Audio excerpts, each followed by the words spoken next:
আমার ইংলিশ অনার্সের বন্ধুরা, আশা করি তোমরা ভালো আছো। Welcome to my channel honours bros. আজকে আমাদের আলোচ্য বিষয় একটি কবিতা। কবিতার নাম crow testament. Crow testament written by Sherman Alexi.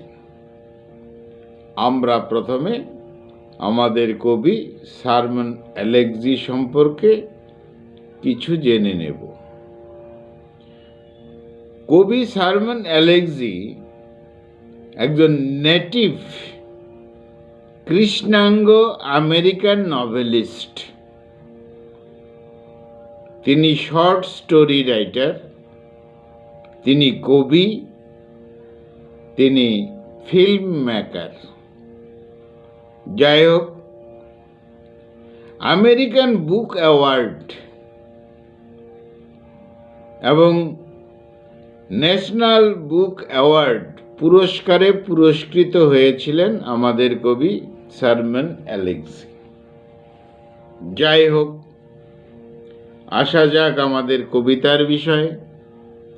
আমাদের আজকের কবিতা ক্রো টেস্টামেন্ট। এই কবিতা ক্রো টেস্টামেন্ট একটি প্রতীকী কবিতা, সিম্বলিক্যাল পোয়েম। আর এখানে যে ক্রো, কাককে মেটাফর বা উপমা হিসাবে ব্যবহার করা হয়েছে। অর্থাৎ কাক যেন কৃষ্ণাঙ্গ আমেরিকান।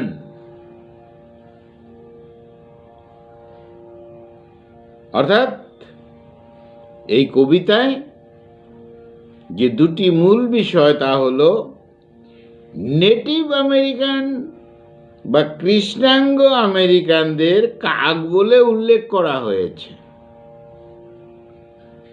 আর সাদা চামড়ার যারা আমেরিকান, যারা শ্বেতাঙ্গ আমেরিকান, তাদের অত্যাচার, কৃষ্ণাঙ্গদের প্রতি তাদের ব্যবহার তুলে ধরা হয়েছে এই কবিতায়। অর্থাৎ এই কবিতার মূল বিষয় একদিকে যেমন নেটিভ আমেরিকান, কৃষ্ণাঙ্গ আমেরিকান, অপরদিকে হোয়াইট আমেরিকান, শ্বেতাঙ্গ আমেরিকান বা সাদা চামড়ার আমেরিকান। এদের নিয়েই আমাদের কবিতা।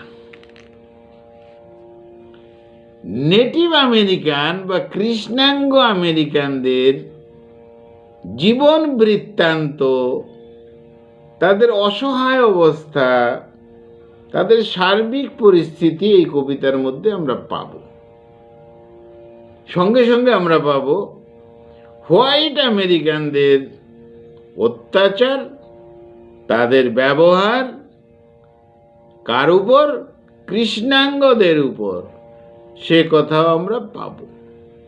তাহলে কবির ভাষায়, কবির কথায় কবি মনের কি প্রকাশ হয়েছিল এই কবিতায়, আমরা সেই বিষয়ে যাব। কবিতার প্রথমেই বাইবেলের জেনেসিস থেকে একটি ঘটনাকে তুলে ধরা হয়েছে। পরিষ্কার? তাহলে কবিতার প্রথমেই বাইবেলের জেনেসিস থেকে একটি ঘটনাকে তুলে ধরা হয়েছে। কোন ঘটনা? অ্যাডাম এবং ইভের দুই সন্তান ছিল। একজনের নাম কেইন, একজনের নাম অ্যাবেল। নিয়ম ছিল যে এই কেইন এবং অ্যাবেলের যে ফসল বা বস্তু হবে সেটা প্রথমে গডকে দিতে হবে অর্ঘ্য হিসাবে। যাই হোক, আমাদের এই কেইন ছিল একজন কৃষক, আর অ্যাবেল ছিল একজন মেষপালক। তারা তাদের উৎপাদিত দ্রব্য বস্তু নিয়ে ঈশ্বরের কাছে অর্থাৎ গডের কাছে অর্ঘ্য দিতে গেছে। এটাই প্রচলন, এটাই নিয়ম। যাই হোক, এদিকে গড অ্যাবেলকে বেশি গুরুত্ব দেয়, এই ধারণা কেইনের, যে অ্যাবেলকে বেশি গুরুত্ব দেওয়া হয়। আর তার ফলে কেইন রেগে গিয়ে একদিন অ্যাবেলকে হত্যা করে। অর্থাৎ দুই ভাইয়ের ঘটনা, একদিকে কেইন, একদিকে অ্যাবেল। একদিকে নেটিভ আমেরিকান কৃষ্ণাঙ্গ, অপরদিকে হোয়াইট আমেরিকান শ্বেতাঙ্গ।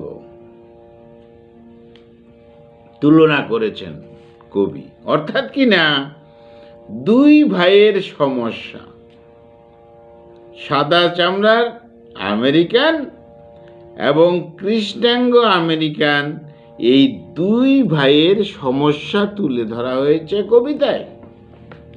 আর এই দুই ভাইকে তুলনা করা হয়েছে কেইন অ্যান্ড অ্যাবেলের সাথে, যাতে পরিষ্কার করে বোঝা যায় যে কৃষ্ণাঙ্গ কতটা অত্যাচারিত হচ্ছে শ্বেতাঙ্গ আমেরিকানদের দ্বারা। যাই হোক, সাদা চামড়ার আমেরিকানরা কৃষ্ণাঙ্গ আমেরিকানদের বা নেটিভ আমেরিকানদের হাতিয়ার মনে করে, হাতিয়ার মনে করে ইউজ করে, ওয়েপন মনে করে তাদের, সেইভাবে ইউজ করে, ব্যবহার করে। যেন এই সাদা চামড়াধারীরা হলো শিকারী আর কৃষ্ণাঙ্গরা হলো শিকার। যাই হোক, কবিতায় কবি এই সাদা চামড়ার আমেরিকানদের সাথে তুলনা করেছেন ছদ্মবেশী ফ্যালকনের সাথে, অর্থাৎ বাজ পাখির সাথে কল্পনা করেছেন। বাজ পাখি, ফ্যালকন। বাজ পাখি যেমন উড়ে এসে জুড়ে বসে, অর্থাৎ কিনা কাকের মুখ থেকে খাবার কেড়ে নিয়ে যায়, তেমনি সাদা চামড়ার আমেরিকানরা, এই বাজ পাখিরা কৃষ্ণাঙ্গ কাকদের থেকে অধিকারটুকু কেড়ে নিয়ে যায়।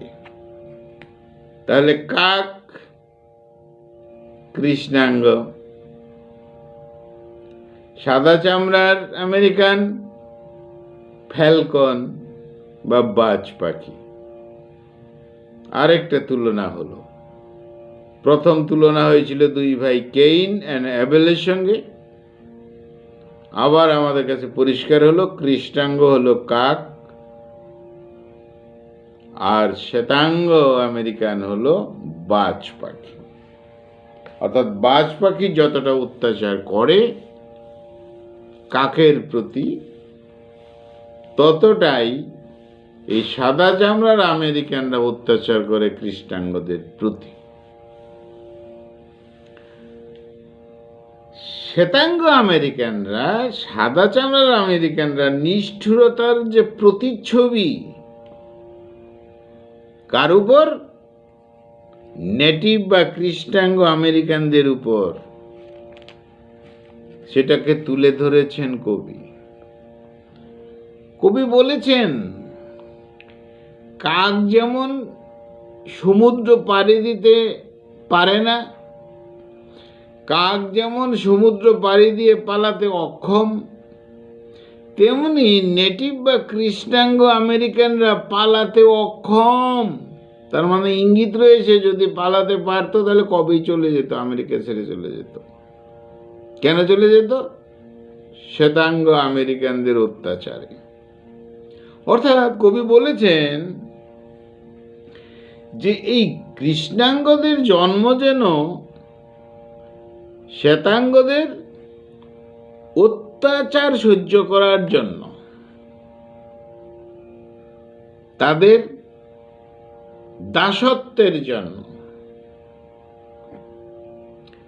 যাই হোক, কবি উল্লেখ করেছেন এখানে ক্রো গড, কাক দেবতা। অর্থাৎ তিনি বলতে চেয়েছেন কৃষ্ণাঙ্গদের, অর্থাৎ কৃষ্ণাঙ্গ আমেরিকানদের দেবতাও কৃষ্ণাঙ্গ, অর্থাৎ কাক। তাছাড়া আরেকটা পরম্পরা অনুযায়ী কারণ ছিল, কৃষ্ণাঙ্গরা মনে করে যে কাক তাদের দেবতা। এই তাদের বিশ্বাস যে কাক নাকি অনেক কিছু স্রষ্টা। যাই হোক, কবি দুঃখ করেছেন এই সাদা চামড়ার আমেরিকানদের সাথে কৃষ্ণাঙ্গ আমেরিকানদের সংগ্রাম হয়, যুদ্ধ হয়, আন্দোলন হয়। তাতে কি হয়? কৃষ্ণাঙ্গদের প্রাণ যায়, কৃষ্ণাঙ্গদের জীবন বিসর্জন দিতে হয়। আর এটা যুগের পর যুগ কৃষ্ণাঙ্গরা অত্যাচারিত হয়ে আসছে, তারা বঞ্চিত। যাই হোক, আবার আরেকটি সমস্যার কথা কবি বলেছেন যে শুধু সাদা চামড়ার আমেরিকান আর কৃষ্ণাঙ্গ আমেরিকানেরই সমস্যা নয়, আরেকটি সমস্যা রয়েছে। কি সমস্যা? কৃষ্ণাঙ্গ বনাম কৃষ্ণাঙ্গ সমস্যা। অর্থাৎ নেটিভ আমেরিকানরা কৃষ্ণাঙ্গ নিজেরাই কলহ, যুদ্ধ, মারামারি, কাটাকাটি সমস্যা তৈরি করে থাকে। আর তাতে সুবিধা হয় কাদের? ওই সাদা চামড়ার আমেরিকানদের। তারা বিভিন্ন সময় বিভিন্নভাবে এই কৃষ্ণাঙ্গদের যাতে সমস্যা তৈরি করা যায়, যাতে আলাদা করে রাখা যায়, তাদের নিজেদের মধ্যে সমস্যা হয়, সেই ব্যাপারে উৎসাহ দিয়ে থাকে। যাই হোক, কবি আবার দুঃখ করে বলেছেন এই কৃষ্ণাঙ্গরা হলো মদ্যপ, নেশাগ্রস্ত, দারিদ্রতা এদের সম্বল, এদের সম্বল শিক্ষাহীনতা, তাই এদের সর্বনাশ। আরো দুঃখ করে বলেছেন যে কৃষ্ণাঙ্গদের যেন হারানোর কিছু নেই, কারণ তাদের সব হারিয়ে গেছে। তাদের যেন সম্বল মৃত্যু, তাও তাদের মৃত্যুতে কেউ গান গাইবে না, কেউ সে বিষয়ে নজর দিবে না, লক্ষ্য করবে না। তারা অবহেলিত, তাদের মৃত্যু পর্যন্ত তারা অবহেলিত। এই তো ছিল কবিতা। তাহলে আমরা কি কি পয়েন্ট পেলাম? প্রথম পেয়েছি the poem Crow Testament speaks on the hardship of native Americans. এই কবিতাটা কিসের কথা বলে? নেটিভ আমেরিকান বা কৃষ্ণাঙ্গ আমেরিকানদের দুঃখ, যন্ত্রণা, হতাশা, কষ্টর কথা বলে। 2 নম্বর point, the poem begins with describing a scene from Genesis about Cain and Abel. তাহলে কবিতাটা শুরু হয়েছে জেনেসিসের বিষয় থেকে, জেনেসিস থেকে একটা পার্ট এপিসোড নিয়ে, গল্প নিয়ে। কার গল্প? কেইন আর অ্যাবেল, দুই ভাইয়ের গল্প বলাই হলো। কেইন আর অ্যাবেল দুই ভাইয়ের সমস্যা, আর এখানে কৃষ্ণাঙ্গ আর শ্বেতাঙ্গ আমেরিকানদের সমস্যা। পরের পয়েন্ট, মেটাফরিক্যাল ক্রো। এখানে যে কাক আমরা আগেই বলেছি, যেটা উপমা হিসাবে ব্যবহার করা হয়েছে, নেওয়া হয়েছে কাককে, বিং ইউজড অ্যাজ ওয়েপন, অস্ত্র হিসাবে ব্যবহার করা হয়, তা আমরা পেয়েছি। আরেকটা বিষয় পেয়েছি যে হোয়াইট আমেরিকানস আর সিম্বলাইজড অ্যাজ ফলকন। শ্বেতাঙ্গ আমেরিকানদের ফলকেন বা বাজ পাখি হিসাবে উল্লেখ করা হয়েছে। পরের পয়েন্টে পাওয়া যাবে, native Americans R placed in the battle of Jericho and are born into the ashes of the fallen city. Battle of Jericho, জেরিকোর যে যুদ্ধ, সেই রকম জায়গায় তাদের জন্ম। কাদের? কৃষ্ণাঙ্গদের। কোথায় জন্ম? Ashes of the fallen city, সেই ধ্বংস হয়ে যাওয়া শহরে ছাইয়ে যাদের তাদের জন্ম। তাদের আর কত উন্নতি হবে? দুঃখ করেছেন। আর এই দ্য পোয়েম কনক্লুডস উইথ ক্রো। ক্রো কি করছে? রাইডিং করছে অন পেল হর্স, ঘোড়ায় চড়ে, মাইথোলজি থেকে নেওয়া হয়েছে। তার মানে মৃত্যু, কেউ দেখবে না। আর native American is representing death. এই কৃষ্ণাঙ্গ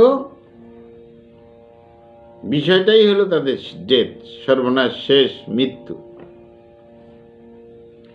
no one is shock to see them. কেউ নেই কৃষ্ণাঙ্গদের দেখে শকড হবে, আহত হবে, কষ্ট লাগবে তাদের। Thus their world would end. এভাবেই তাদের জগৎ, তাদের জীবন, তাদের শেষ হয়ে যাবে, তাদের মৃত্যু হবে। এই ছিল বিষয় বন্ধুরা। তাহলে আজকে আমাদের একটি কবিতা আলোচনা হলো। কবিতার নাম crow testament, written by Simon Alex. বন্ধুরা ভালো থেকো, খুব ভালো থেকো। আমার চ্যানেলটা সাবস্ক্রাইব করো। Thank you.